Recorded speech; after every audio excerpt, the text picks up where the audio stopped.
Machine Bhagiratha కార్యక్రమాన్ని చేపట్టి ఈ రాష్ట్రంలో ప్రతి ఇంటికి త్రాగునీరిచ్చింది మా ప్రభుత్వం క్రియేట్ చేసిన ఆస్తి కాదా అధ్యక్ష ఇదే మహబూబ్ నగర్ జిల్లాలో కల్వకుర్తి, నెట్టెంపాడు, భీమా, కోయిల్ సాగర్ల మీద 4,000 కోట్లు ఖర్చు పెట్టి 6,36,000 ఎకరాలకు నీళ్లిచ్చి ఆస్తుల కల్పన చేసింది నిజం కాదా అధ్యక్ష మొన్న ఈ మధ్య సీతారామ పంపులు ఆన్ చేసి నెత్తిన నీళ్లు జల్లుకున్నారు. 8,000 కోట్ల రూపాయలు సీతారామం మీద ఖర్చు పెట్టింది ఆస్తి కాదా అధ్యక్ష?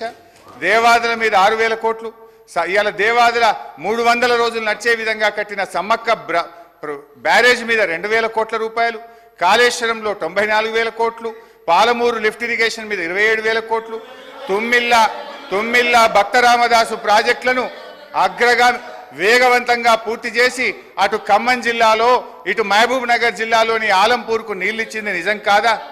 ఆర్ఎండ్బి డిపార్ట్మెంట్లో మా 10 ఏళ్ల కాలంలో 8,200 కిలోమీటర్ల డబుల్ లైన్ రోడ్ చేసింది ఈ రాష్ట్రానికి మేము క్రియేట్ చేసిన ఆస్తి కాదా?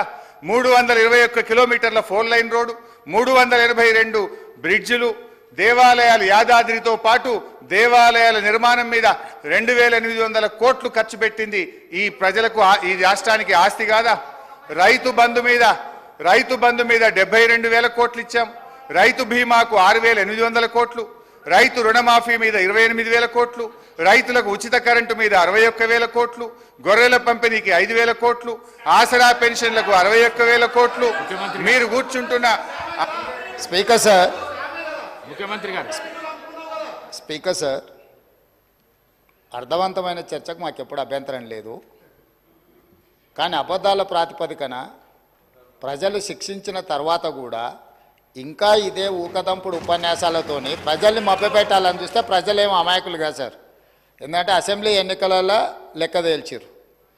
ఆ లెక్కతో సరిపోక ఇట్లనే మొదటి శాసనసభ సమావేశాలలో తొండి లెక్కలు అన్నీ చెప్తే పార్లమెంట్లో గుండు సున్నిచ్చారు. అయినా కూడా ఆలోచన మారలేదు, విధానము మారలేదు. ఔటర్ రింగ్ రోడ్డు 159 కిలోమీటర్లు ఆనాడు కాంగ్రెస్ పార్టీ అద్భుతంగా ప్రపంచానికే ఆదర్శంగా ఉండే ఔటర్ రింగ్ రోడ్డును నిర్మిస్తే లక్షల కోట్ల రూపాయల విలువైన ఔటర్ రింగ్ రోడ్డును పల్లి బఠానీలకు అమ్ముకున్నట్టు 7,000 కోట్ల రూపాయలకు అమ్మి తెగనమ్మి గొర్రెల పథకము ఎన్ని గొర్రెలు ఇచ్చిండ్రో ఎన్ని గొర్రెలు ఉన్నాయో ఇవాళ మొత్తం లెక్కలు తేలినాయి. గొర్రెల మీద ఏసీ బోళ్ళు ఊరికి అట్లా మీద ఇట్లా తడిమి చూస్తే ఆల్రెడీ 700 కోట్లు గొర్రెల పేరు మీద దిగమింగినరని చెప్పి ఈరోజు రిపోర్ట్స్ వచ్చినాయి. కేసీఆర్ కిట్టులో ఏం అవినీతి జరిగిందో వారు కోరుకుంటే విచారణకి ఇద్దాం, దాని మీద కూడా పోదాం. ఇదే కాకుండా గొప్ప పథకం అని చెప్పిన బతుకమ్మ చీరలలో జరిగిన అవినీతి మీద కూడా బతుకమ్మ చీరలు చేనేత కార్మికులకు పని కల్పిస్తున్నాం అని చెప్పి సూరత్ వెళ్ళి కిలోల కింద చీరలు తీసుకొచ్చి ఆడబిడ్డల్ని మభ్యపెడితే ఆడబిడ్డలే బయటకు వచ్చి తగులబెట్టిర్రు. అవి ఏడగడుతురు? వ్యవసాయ పొలాలలో పిట్టలను బెదిరించడానికి బతుకమ్మ చీరలు కడుతున్నారు. ఆడబిడ్డలు ఎవరు కట్టుకోలే అధ్యక్ష. అంటే బతుకమ్మ ఒక సెంటిమెంట్ తెలంగాణ ఆడబిడ్డలకు, ఆ సెంటిమెంట్ను కూడా దోపిడీకే ఉపయోగించుకున్నారు. గొర్రెలు మా యాదవ్ సోదరులు అమాయకులు, మంచోళ్ళు, నమ్మితే ప్రాణం ఇచ్చేటోళ్ళు మా కుర్మ యాదవ్ సోదరులను అడ్డం పెట్టుకొని 100,000 కోట్ల రూపాయలు కొల్లగొట్టి మింగుతే ఇవాళ వాళ్ళ పంపకాలలో పంచాయతీలు వస్తే పోలీస్ స్టేషన్లో వాళ్ళే ఫిర్యాదు చేసుకుంటే ఆ కేసు ఏసీబీ విచారణకు తీసుకుంటే ఇవాళ ఇప్పటికే మీదనే 700 కోట్ల రూపాయలు వచ్చినాయన్నారు. ఇప్పుడు ఈడోళ్ళు వచ్చి కూర్చున్నారు. అదేవిధంగా మొన్నటి వరకు పదే మమ్మల్ని సవాల్ విసిరిండ్రు. ఏమని? అసలు కాళేశ్వరం మీద మేము పెట్టిందే 80,000 కోట్లు, కాళేశ్వరం ప్రాజెక్టే 80,000 కోట్లు అయితే 1,00,000 కోట్ల రూపాయల అవినీతి ఎట్లా జరిగింది? రాహుల్ గాంధీ గారు లీడర్ కాదు రీడరు అని ఇట్లాంటి మాటలు వీళ్ళే మాట్లాడారు. ఇప్పుడేమంటుండు?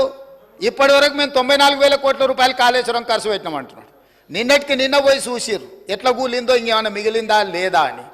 ఇవాళ ఇన్ని తప్పిదాలు చేసి ఉన్నాయని నమ్మి రంగారెడ్డి జిల్లాలో తమ రంగారెడ్డి జిల్లా నుంచి రిప్రజెంట్ చేస్తున్నారు అధ్యక్ష. మా మల్రెడ్డి రంగారెడ్డి గారు ఎప్పుడు మొత్తుకుంటుంటారు, అన్ని మా భూములు అమ్ముకున్నారు, కనీసం మాకు రోడ్లు కూడా వేయలేదు, మా డ్రైనేజ్కి కనీసం మురికి కాలువలు కట్టుకోనికి కూడా నిధులు ఇవ్వలేదు, మా కాలేజీలు కూడా కట్టుకోవడానికి నిధులు ఇవ్వలేదని మా మల్రెడ్డి రంగారెడ్డి గారు అంటుంటారు. ఎన్ని వేల కోట్ల రూపాయల భూములు అమ్మినరో ఇవాళ లెక్క తీద్దాం అధ్యక్ష. ఇవాళ అప్పుల లెక్క ఏదైతే చెప్తుండో అమ్ముకున్న లెక్కలు చెప్తలేడు.